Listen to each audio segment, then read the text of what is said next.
Lumabas sa isang pag-aaral na ikawalo ang Davao City sa mga syudad sa mundo na may pinakamabagal na trapiko. Hindi naman mawala sa mga kalsada ang mga sasakyang iligal na nakaparada.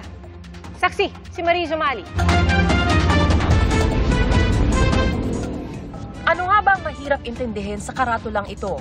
At kung bakit kung saan pa nakalagay ang no parking anytime o di kaya'y towing zone, ay doon pa talaga pumaparada ang ilang mga sasakyang tulad nito sa Pasong Tamo Extension.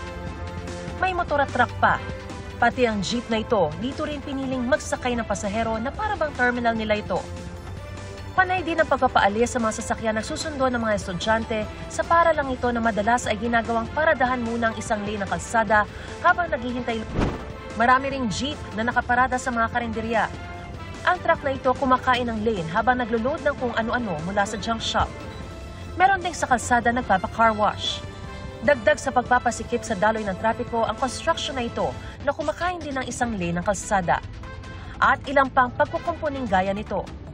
Marami ring mga vendor na nakagilid nga pero kinakain naman ang daanan ng pedestrian.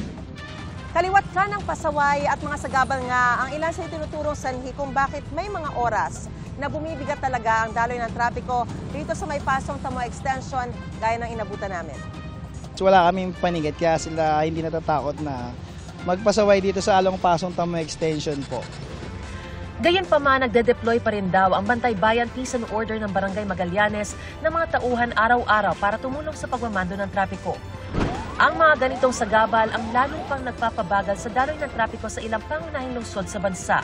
Sa inilabas sa Traffic Index 2024 ng Satellite Navigation Company na TomTom, lumabas na sa mga lungsod sa Pilipinas, pinakamabagal ang daloy ng trapiko sa lungsod ng Davao.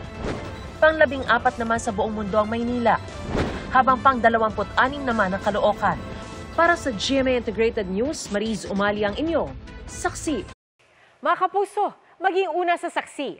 Mag-subscribe sa GMA Integrated News sa YouTube para sa iba't ibang balita.